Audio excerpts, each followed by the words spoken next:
Ora abbiamo in linea via Zoom la dottoressa Verity Cooper, che è una candidata indipendente per il seggio di Sturt. Hello, Dr. Cooper. Thank you for coming on to Radio Italia Uno. Grazie. Oh, grazie. Oh, so I said you're the independent member for Sturt. Yes. And, I've also seen you connected with the Teals, the group of the Teals. So Yes. let's talk about, first of all, what you think as a member of parliament you can bring for the nation. So what are you offering the nation electorate? Okay. Even though you're not part of a formal party. Yeah, that's exactly right. I'm really glad you pointed that out. So I am what's called a community independent.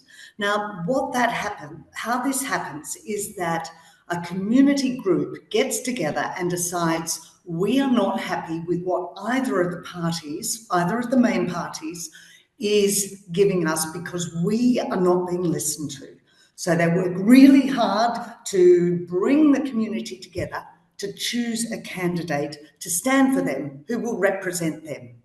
And several of those, about 6 of them, hardworking women, were elected in the last election. And prior to that, we've got people like Helen Haynes, and before her, Kathy McGowan. We've got Zali Steggall. So some really strong independent women were elected to Parliament in the last election. And they were collectively called the Teals because it was a real mouthful saying community independence. But if you look at them, they're actually a rainbow of colours. There's orange, there's maroon, there's all sorts of different colours. I guess the thing that, if you like, unites us in this movement rather than a party, it unites us is that we are passionate about several things. One is integrity in politics. All of us were fed up to the back teeth with what we perceived as half-truths, or in actual fact, political lying. Did you know that South Australia, we've had banning political lying in South Australia elections and in messaging from the parties? Political lying is banned in South Australia. The rest of Australia, they are still allowed to lie in political advertising without any consequences whatsoever. Isn't that absolutely bizarre? Anywhere else, if you do an advert that lies, you will get hauled up and fined. No such mechanism occurs in the rest of Australia. So that's one thing that we're very passionate about, bringing honesty and transparency so that people know what their Member of Parliament is doing and what the parties are doing. That's one thing. Second thing, we're all very worried about climate change and the pressing need to move on this as fast as possible. And again, I'm very proud to be a South Australian because we've moved really fast on this. In the last 15 years, we've got 44% of households have solar on their roofs. What we need to make sure is that the renters and the poorer people who don't have that can join in that. And we've got some plans for that. I've got plans for that. So those are also improving the status of women is an important thing. And that's possibly why you see so many women running as independents. But we also have about 7 men in the 38 independents who are running in this election all over Australia. Okay. In fact, yes, the women are the more prominent because I wasn't aware that there was so many men. Yes. What can you elaborate a little bit on those last 2 points you mentioned, the conservation and women's agenda? Yes. So what's going to happen if an independent is elected, and hopefully if I'm elected, what I will be able to do is take the voters' concerns, the issues that really affect the voters in Sturt, I take them straight to Parliament. I don't have to go through a party room. And that's going to apply to the Liberals, the Labor, the Greens. They all have to toe the party line, even if that's not what the Sturt voters want. Okay? So there may be Liberal voters in Sturt who say, I absolutely don't understand why we're going with the nuclear plan. It doesn't matter. Their Liberal candidate has to say, I completely support nuclear. There may be Labor people who say, I'm really disappointed with what Labor has done and I want you to do more of this. It doesn't matter. Their Labor candidate has to go by party rules and say exactly as they are told to say. And I think this is the major advantage for being an independent. One, I can take it straight to Parliament. I must say there's another huge advantage. Each of the parties has good and bad policies. We all know that. But if you vote for that party, you have to go along with everything. What I can do as a representative, the independent representative for Sturt, is I can choose the best policies out of all of them to represent the people of Sturt. And each of them has good policies, okay? Labor, I really like the 10 billion that they're putting aside for housing. We just need to move on that quickly. Liberals, they're going to set aside 20% of our gas supply so that we can buy it, we can use it as our domestic gas that will be at a much lower price. That's going to lower the electrical bills for the people of Sturt. So yes, that's a policy well worth supporting. The Greens have very good policies on climate and the environment. I will be supporting those. So I can vote however it best suits the voters of Sturt. And this is going to be a two-way street. I keep going back to the electorate to find out their views. Then I take it straight to Canberra. Yes, okay. Well, you've just gone into the topic that I wanted to talk about too. What offered to the electorate of Sturt? Are there particular issues that you're noticing? I'm guessing Yes. you're doing a lot of door knocking at the moment. Surveys and door knocking, talking in at shopping centres. It's the part of this campaign that I really enjoy the most, is actually listening to people and hearing what matters to them most. In fact, I've been going out to the Italian clubs. They've been very kind in inviting me and hearing what matters to them. I was at the Arena club yesterday for Palm Sunday, and that was a very lively discussion, as you can imagine. So I really love hearing that. And for most of us, for the vast majority of us, it's all about the cost of living, how prices went up so much after COVID. We had those supply chain issues that sent the prices up. We've had climate change issues with the disasters, the weather disasters occurring in Queensland. That's always going to send up the cost of groceries. It also sends up the cost of insurance. We, as a community, we have to pay for the bushfires in Los Angeles, just as they have to pay for the bushfire calamities that happened in Sydney in 2019, 2020, and so on. All of these climate change disasters increase our prices. The other really big one is housing availability and affordability. It breaks people's hearts when they see the younger generation being unable to afford to buy a house near them or even to rent a house near them. And both sides of politics, in federal and in state, completely drop the ball on this. So we need to get those houses built straight away. Another problem, of course, was after COVID, we had shortage of skilled labour. And unfortunately, the Immigration Department did not talk to the Housing Department about this. And so immigration brought in much bigger numbers of people. I think it was 1.5 million. It was an enormous number without making sure that the housing was going up at the same time. And so that's increased our housing. Also, we need tax reform.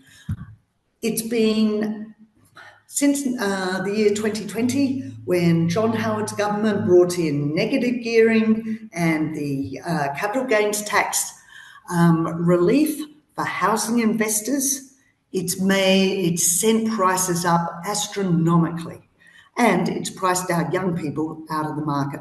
We need tax reform. It doesn't need to be straight away. It can be brought in gradually, but we absolutely need to look at those policies and whether they're working for the future generations.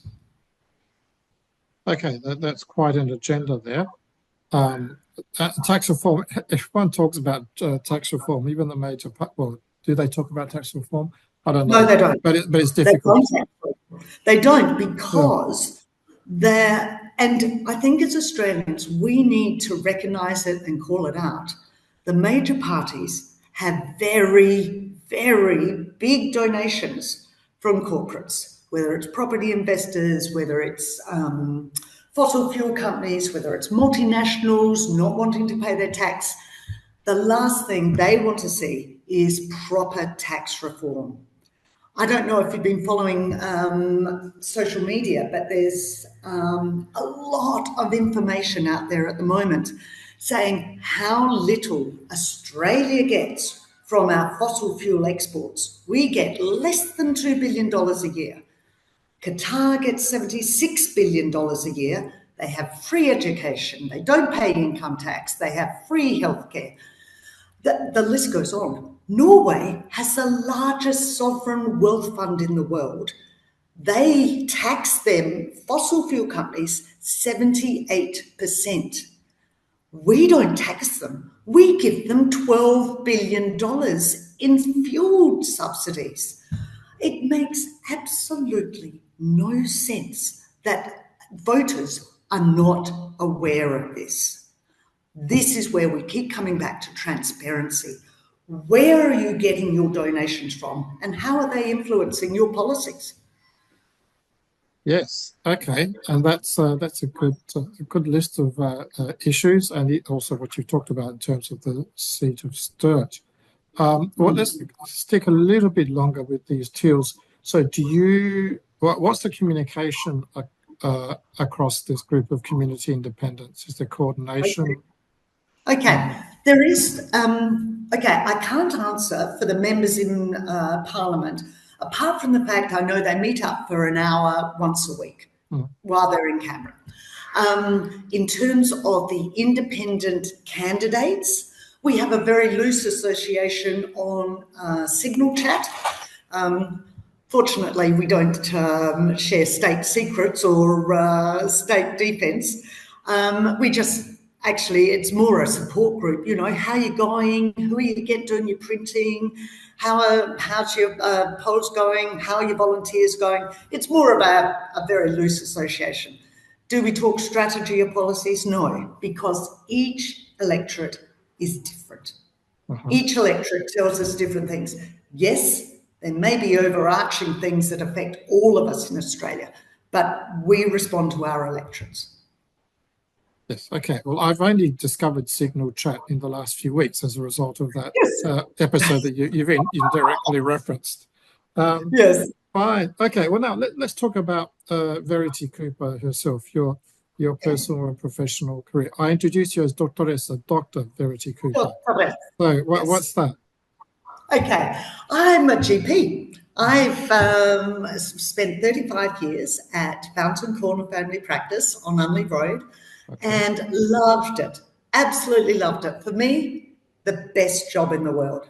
I got to make relationships with so many wonderful people, and it's really interesting that the skills I used as a GP are the same skills I'm using now in trying to represent people. So I listen, I ask questions, I do more research if I don't know the answer, or I'll ask experts. And then together with my patient, we would work out solutions to their health problems. And that's exactly what I'm doing in politics. Trying to find the solutions, but working with the community rather than being told by the party bosses. Yes. Okay. And how did you get into politics?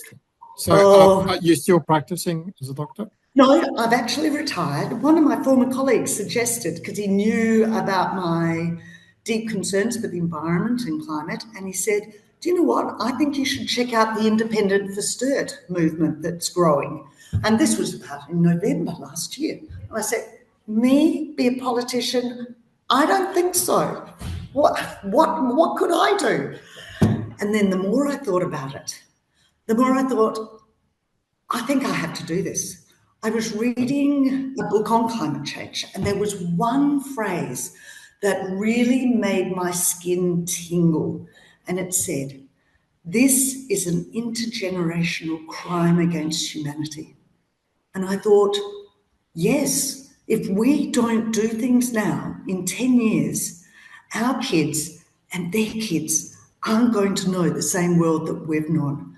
The reefs will be dying. We've already seen, I don't know if you've heard about the blue-green algae down off the coast of Victor Harbour. No.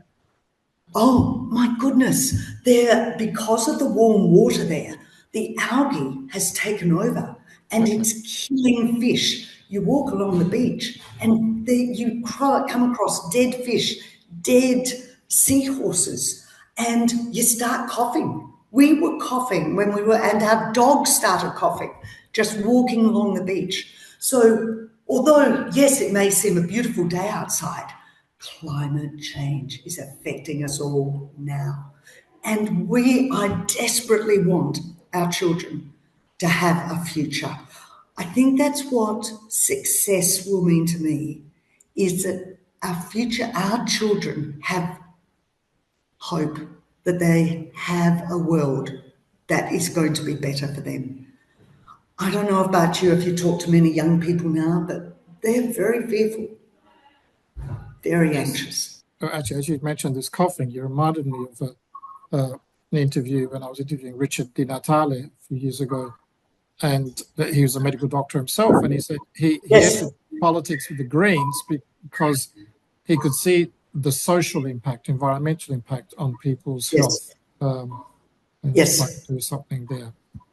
That's a really good point. Can I just mention a little known fact that 500,000 people died last year, not of an infection, but from heat stress.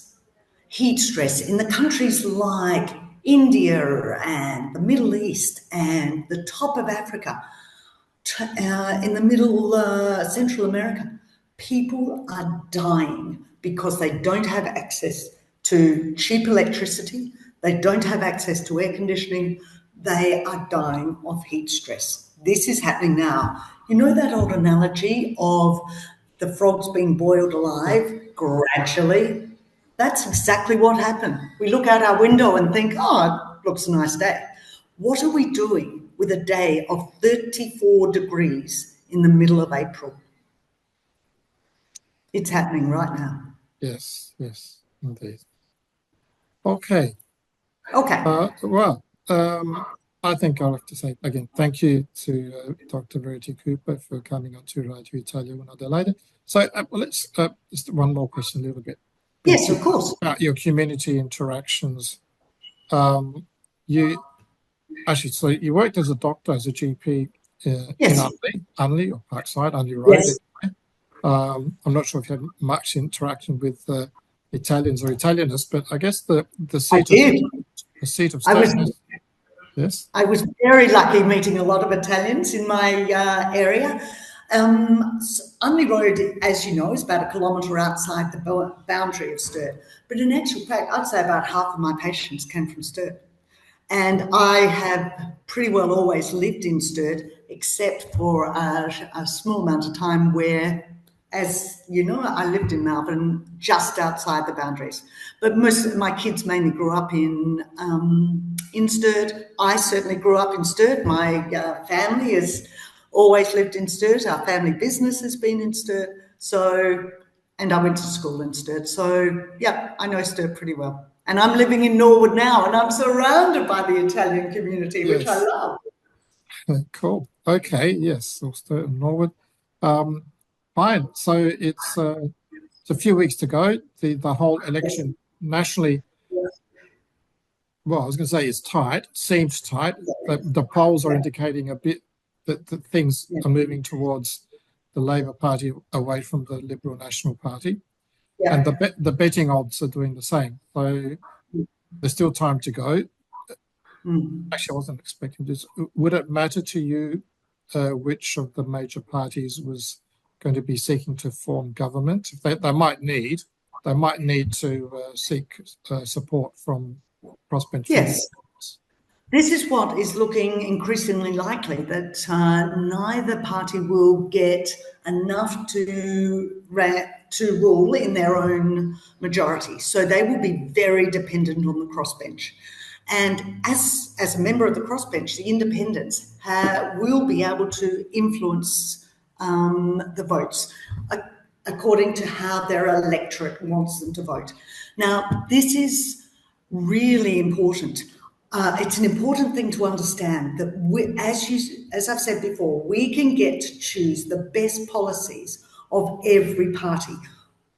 If Labor gets in, I will look at their policies. If Liberals get in, I will look at their policies. I will not be aligned with either of them. I will not join their party and vote en bloc with them. It's complete independence. And I think that's going to be the best outcome for Sturt.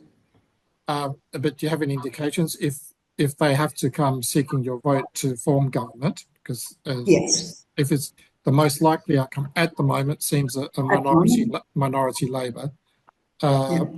Majority Labor is getting closer. Would that matter to you? Look, I think I'm not going to do any backroom deals. Okay, I'm going to be completely open and transparent. So it's all going to matter as to what's going to affect the people of Sturt.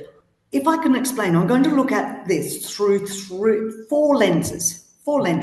Every legislation will be, number one, how will it affect the people of Sturt? Number two, how will this affect future generations? We have a duty of care for the future generations. Three, how will it affect climate change? We need to look at every policy. Will this matter? And four, my own personal mantra is this a kind policy? What is in it there for the people? I'm much more interested, I'm solely concerned with the people rather than with the big corporates. I want to see people and small businesses thrive, okay? Small businesses get dominated. They're the ones paying the taxes, not the big corporates. They get 1/3 of corporates making over $100 million every year in Australia. 1/3 don't pay tax. And you and I and small business, we all get hounded to pay our tax. And that's fine. That's the cost of living in a secure, stable society. But we need them to pay their taxes too. Okay, kind policies, kind legislation. That's a nice way to close again. So again, thank you. It was good to add that extra postscriptum. And it seems like it's going to be a tight race, and we look forward to finding out who will be representing the electorate of Sturt. So good work. Grazie a lei. Grazie a lei. Thank you for inviting me.